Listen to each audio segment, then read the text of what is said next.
Welcome back to San Mateo County Today. I'm your host, Marshall Wilson, with Charles Stone, the mayor of Belmont. We're talking about local government here and what's going on in Belmont.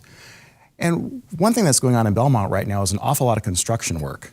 Right now, the Audubon Motors is basically being demolished and rebuilt, as I understand. There's a lot of other projects that are going on in Belmont. So tell us about what we're seeing today and what we can expect in the future.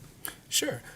As you noted, the Audubon project is a big one for Belmont. Audubon is our number one, the Mercedes dealership, for those who don't know, is our number one source of sales tax revenue. And the entire building has been demolished down to the ground, and they're going to rebuild the best showroom in the Bay Area, from what I understand. It's going to be right there on 101. It's a nice flagship location, and it really puts Belmont on the map. We've also got Crystal Springs Upland School, which is under construction right now on Davis Road near Ralston. Mm-hmm. That was a somewhat contentious application back in 2011 and 12 when it first came through the city council before I was on, and it was denied.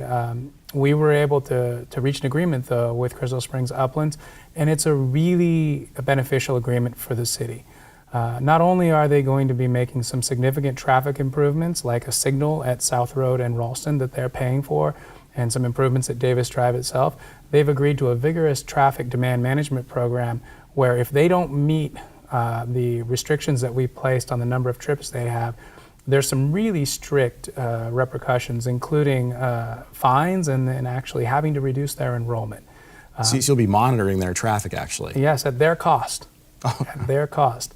And in addition to having one of the best junior highs in America, which is a pretty big deal, we're going to be getting empty, vacant 1950s era warehouse and office space gone, and replacing it is going to be an LEED silver level, I believe, environmentally sensitive, beautiful school. In addition to that, the city is going to get a $1 million one-time payment with no strings attached, and $250,000 a year in lieu of property taxes, because the schools are not or not-for-profit. They don't pay property tax, but we'll be getting $250,000 with an escalator in there to make sure it tracks with property taxes. And the final thing I want to note about that project that's very important is Crystal Springs really wants to be a good neighbor, and they appreciate that our schools need help, so they've agreed to donate $1.2 million to School Force, our Belmont Redwood Shores Education Foundation, which will be the largest donation by far ever in that organization's history. Moving on from Crystal Springs, we've got two great mixed-use projects on El Camino north of Ralston. One of them is where the old 7-Eleven used to be at Davy Glen Road, right. And that's going to be 70 or so units of housing, in addition to 5,000 square feet of retail fronting on El Camino, which is more retail space than was there with the 7-Eleven and the Provident Credit Union building, believe it or not. Just south of that, we've got the old golf store and sport card, little dilapidated strip mall. That's gone away, and it's going to be replaced with about 30 units of housing and 10,000 square feet of retail fronting on El Camino. Between those two projects, we got over $2 million in affordable housing money that we think we can put to good use. And in addition, we got well over $2 million in parks fees, which we know we can put to good use. So in addition to the increased property tax revenue that redevelopment like this produces, and it's significant. When you looked at what the 7-Eleven property was paying in property tax, it was pretty abysmal, because it was stuck because of Prop 13 at a 1960s level. And now we're talking, millions of dollars of revenue down the road. In addition to that, we've got a term sheet for Firehouse Square, which is the empty block on 5th, running behind kind of the Iron Gate heading north, and the Iron Gate restaurant. And that's pretty exciting for me, because that's something that's been sitting in limbo for a long time. And more importantly, we've got a developer that's been willing, at least in the term sheet, to agree to provide 25% affordable housing, which is not something you see very often. You usually see 10%, sometimes 15%, once in a blue moon 20%. 25% is really something Belmont can be proud of, and that's actually the result of us taking that money that we've gotten for affordable housing and using it rather than just allowing it to sit around. Those are kind of the things that are happening right now. We're also getting a significant amount of interest in advance of the Belmont Village Specific Plan being adopted in other areas kind of around the El Camino corridor on Old County. There's someone that's interested in redeveloping some of the properties near Harbor. There's folks that bought the Belmont Iceland property. We expect to hear from at some point with some sort of a redevelopment application. So things are really moving in Belmont right now. And you're also getting a new park, Davy Glen Park. Yes, we are. Davy Glen Park should open this May or June. Again, this is a project that sat in limbo for, I think, about a decade. It started long before I was on the council, and there was kind of some heated debate about what should this park look like.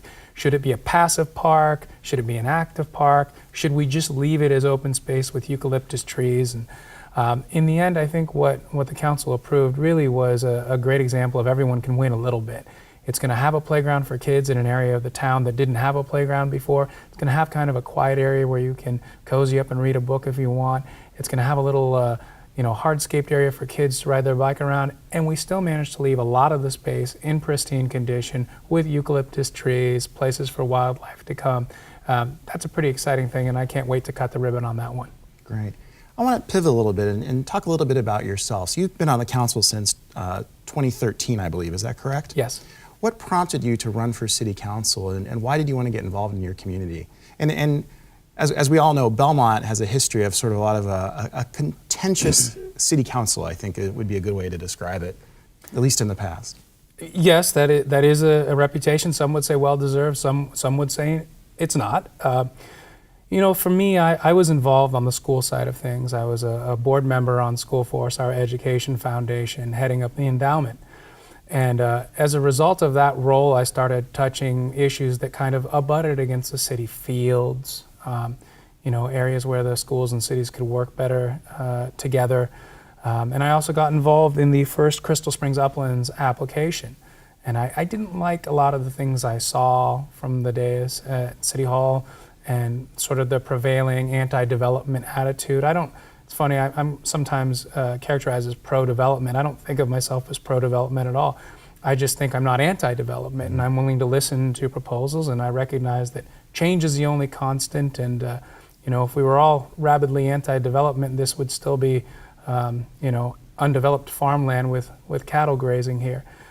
So I kind of got frustrated with what I thought was an entrenched majority that didn't see things the way that I saw them, and I think didn't see things the way that a lot of people like me who had young kids in the school and were kind of a new incoming demographic saw them. So that's what really prompted me to go out on a limb and run for council. All right, we've got just a little bit of time left.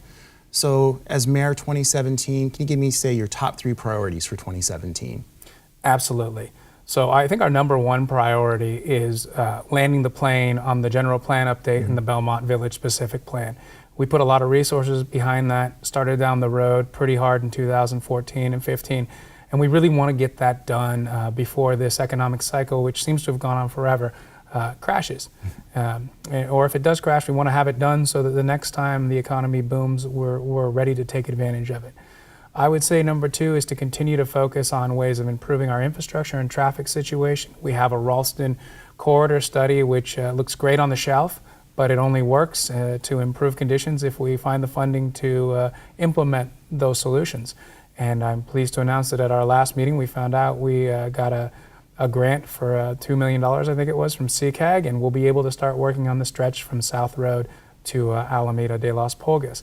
And I'd say third is for me, is making some progress on Barrett Community Center. Barrett is a dilapidated school building that the city purchased back in the late 80s when the school district was offloading properties because there weren't a lot of school-age kids in Belmont. I think in hindsight, probably everyone agrees it would have been better if they held on to that.